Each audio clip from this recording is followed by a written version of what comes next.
بسم اللہ الرحمن الرحیم۔ السلام علیکم محترم ناظرین۔ 5 لوگوں کو موت کے وقت تکلیف نہیں ہوگی۔ ایسے 5 لوگ جن کو موت کے وقت تھوڑی سی بھی تکلیف نہیں ہوگی، وہ خوش نصیب 5 لوگ یہ ہیں۔ بسم اللہ الرحمن الرحیم۔ 5 لوگوں کو مرتے وقت تھوڑی سی بھی تکلیف نہیں ہوگی۔ وہ 5 لوگ کون سے ہیں؟ جاننے کے لیے ویڈیو کو مکمل دیکھیں۔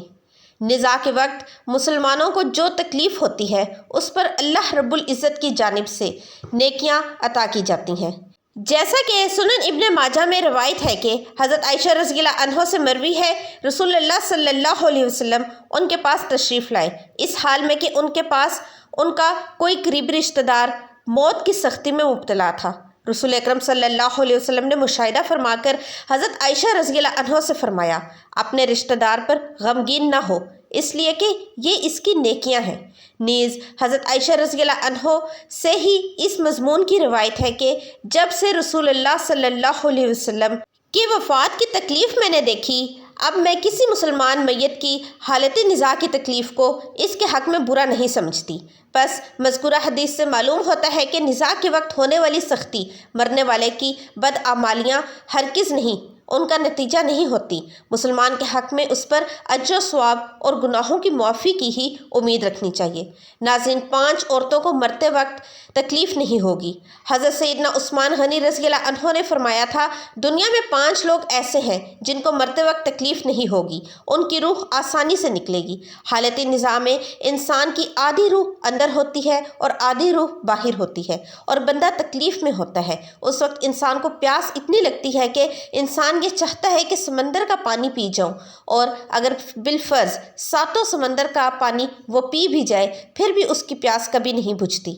روح نکلتے وقت انسان کو جو تکلیف ہو رہی ہوتی ہے وہ ناقابل بیان ہے۔ حضرت سیدنا عثمان غنی رضی اللہ عنہ نے فرمایا، یہ 5 لوگ ایسے ہیں انہیں مرتے وقت ذرا سی بھی تکلیف نہیں ہوگی، یعنی موت آسان ہوگی اور بغیر تکلیف کے ہوگی۔ پوچھا گیا کہ جناب وہ 5 لوگ کون سے ہیں جنہیں موت کی سختی میں بھی نرمی میسر ہوگی؟ تو فرمانے لگے، سب سے پہلا شخص جو اپنے ماں باپ کی موت کے بعد، یعنی ماں باپ کے مرنے کے بعد وراثت کا حصہ اپنی بہنوں کو پہنچانے میں جلدی کرتا ہے، یعنی وراثت کا حصہ اپنی بہنوں کو جلد اور بر وقت پہنچاتا ہے۔ ایسا نہ ہو کہ بہن کے بچے بھوک سے بلکتے رہیں اور تم بہن کے حق پر قبضہ کیے بیٹھے رہو، اور بہن اس انتظار میں رہے کہ میرا بھائی کب مجھے میرے ماں باپ کی وراثت میں سے حصہ دے گا۔ بہت بار یہ بھی دیکھنے میں آتا ہے کہ بہن کی شادی نہیں ہوئی، جبکہ والدین دنیا سے رخصت ہو گئے تو بھائی نے کہا کہ کوئی بات نہیں، جب بہن کی شادی کروں گا تو اس کا حصہ اسے جہیز کی صورت میں دے دوں گا۔ کہ یاد رہے کہ اسلام میں بہنوں کو جہیز دینا فرض نہیں، جبکہ ان کا وراثتی حق دینا فرض ہے۔ دراصل عورت کو جہیز دینا یہودیوں کی رسم ہے، اسلام اس کی ترغیب نہیں دیتا، لیکن اسلام میں عورت کا وراثتی حق دینا فرض ہے۔ واضح رہے کہ والدین کے ترکے میں جس طرح ان کی نرینہ اولاد کا حق ہوتا ہے، اسی طرح ان کی بیٹیوں کا بھی حصہ ہوتا ہے۔ والدین کے انتقال کے بعد ان کے ترکے پر بیٹوں کا خود تنہا قبضہ کر لینا، بہنوں کو ان کے شرعی حصے سے محروم رکھنا ناجائز اور سخت گناہ ہے۔ بھائیوں پر لازم ہے کہ بہنوں کو ان کا حق اور حصہ لازم دیں، ورنہ آخرت کے دن دینا پڑے گا، اور آخرت میں دینا آسان نہیں ہوگا۔ حدیث مبارکہ میں اس پر بہت بڑی وعید آئی ہے۔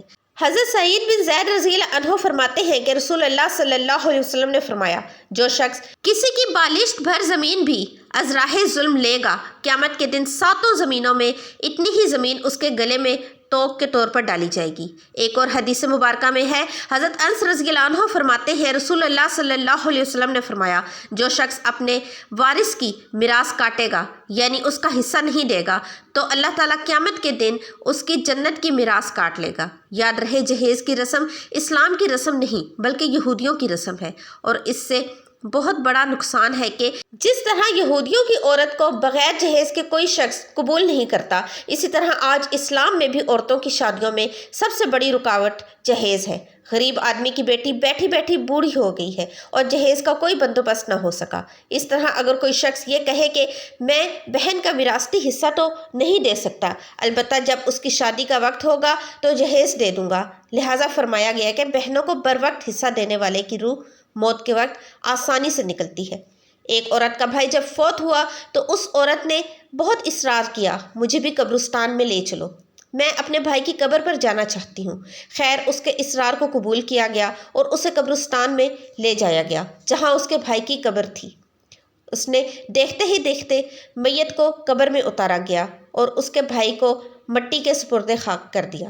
جب دعا کی باری آئی تو تمام عزیز و اقارب کے سامنے اس روتی ہوئی بہن نے آسمان کی جانب اپنے ہاتھ اٹھائے اور آسمان کی جانب دیکھا۔ اس کا دل رو رہا تھا، آنکھیں چھم چھم برس رہی تھیں۔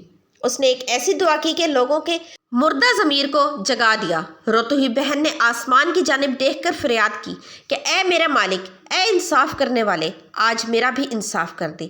رو رو کر کہنے لگی، میرے مالک تم میرے اس ظالم بھائی کو اپنی رحمت سے دور رکھنا، ایسے دور رکھنا جیسے اس نے میرے والدین کی وراثت کو مجھ سے دور رکھا۔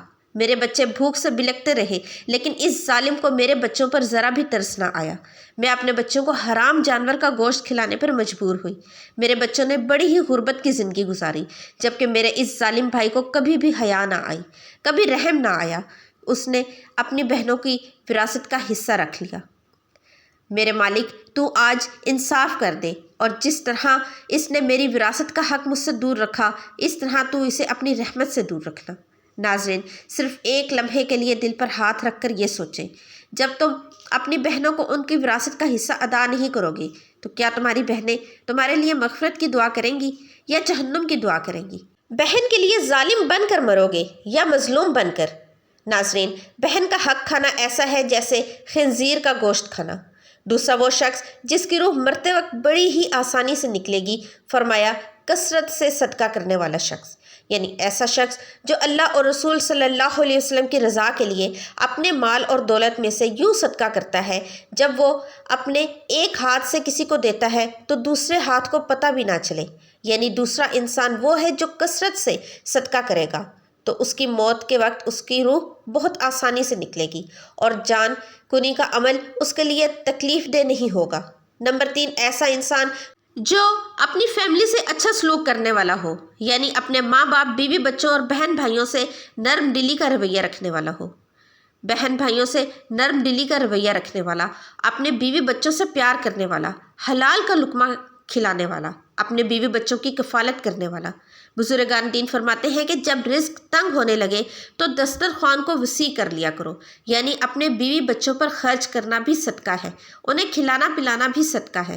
لہٰذا ایسا شخص جو اپنی فیملی پر خرچ کرتا ہے، ان سے حسن سلوک کرتا ہے تو جب وہ دنیا سے رخصت ہوگا تو اس کی روح نکلنے میں بہت آسانی ہوگی اور اسے کوئی تکلیف نہ ہوگی۔